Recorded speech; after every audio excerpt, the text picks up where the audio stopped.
if it does continue, then the next Conservative Prime Minister is going to be dealing with not just the damage it does to Northern Ireland, which will be enormous, but the damage it's done to Britain around the world, which overnight will become the country you cannot trust.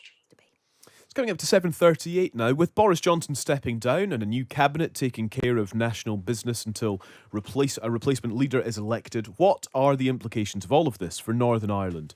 There's a new Northern Ireland secretary in Shailesh Vara, but the power-sharing executive remains suspended. And of course, there is still that slight issue of the Northern Ireland Protocol to resolve as well. Joining us now is Shaun Woodward, former Northern Ireland secretary in Gordon Brown's government. Shaun, good morning. Good morning. This is a precarious time for Northern Ireland. It doesn't have its own assembly, and now there is a change in Westminster happening as well. What happens to Northern Ireland in this limbo period? Well, if I was to be brutal about this, I'll say, is anyone in Northern Ireland actually going to notice much difference from the last few months, even years?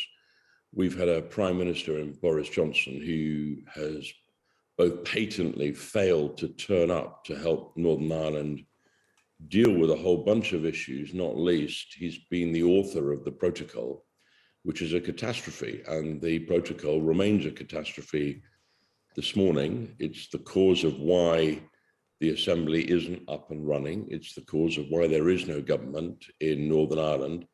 And of course, for as long as Boris Johnson feels he has to cling on to the chandeliers of Downing Street and stay there, which of course he's resigned, but at the same time, he hasn't gone anywhere. He's still there. He's still Prime Minister this morning.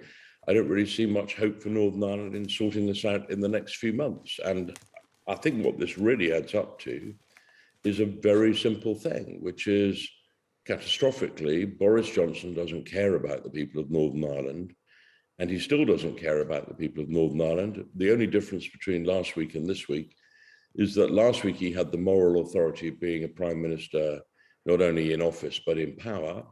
This morning, he is the Prime Minister in office, but with absolutely no power at all.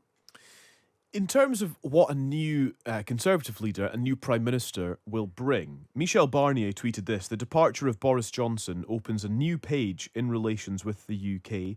May it be more constructive, more respectful of commitments made, in particular regarding peace and stability in Northern Ireland, and more friendly with partners in the EU, because there's so much more to be done together." If you take Michel Barnier's viewpoint, who is the next Conservative leader that will achieve a more constructive, more respectful relationship? Well, Michel Barnier is clearly being extremely sensible here, isn't he? He's saying, look, the current situation doesn't work. We didn't make the current situation. This was one dreamt up by Boris Johnson when he created the protocol as a way of dealing with Brexit. And a next leader has the chance of sorting that out. Now, Michel Barnier is not alone.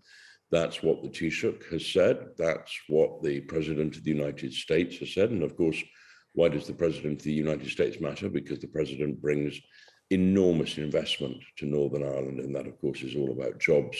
And that's not about whether you're a Catholic or a Protestant. Everyone can get a job so long as the investment is there. And that's why, of course, again, the catastrophic position between the UK government and America with no trade agreement is so serious. And of course, it's perfectly clear from President Biden, there'll be no trade agreement between the UK and the US post-Brexit until we've sorted out the problems of the protocol. And now we come back to the thrust of this. The Conservative Party, not just Boris Johnson, is currently putting in front of Parliament a bill which will unilaterally, Britain, all on its own, renege on its promises and its commitment to Northern Ireland by trying to smash up with an axe the Northern Ireland Protocol. The European Union doesn't agree with this. The United States doesn't agree with this. And of course, it has catastrophic consequences for the position of the United Kingdom well beyond the Northern Ireland agreements, because this is basically saying, don't trust Britain. If we make an agreement with you, we might next week tear up what we say.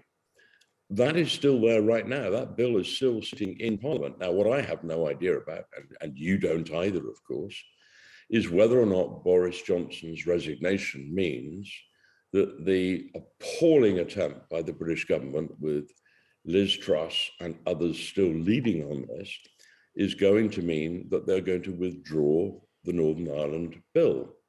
If they don't, then Boris Johnson's legacy as a resigning prime minister will be to have destroyed the position of Britain, not only in Northern Ireland, but around the world as a country you can trust.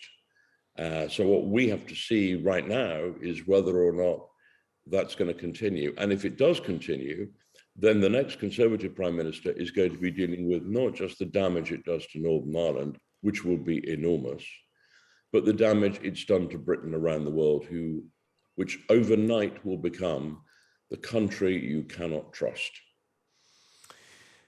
I wonder then, Shaun, with all of this in mind, what the way forward realistically is. Many of the... I take John Major's advice. It's very simple. Boris Johnson, get out of Downing Street tomorrow morning. But my point that I was going to make, Shaun, the point that I was going to make, though, is that in many instances here, the candidates for leadership are emerging from his previous cabinet. One of them is Liz Truss, the Foreign Secretary, who has had a hand in the Northern Ireland bill that you describe. Rishi Sunak, of course, is in there too. My point is that actually there is potentially just continuity here, and so is it not? Forgive me.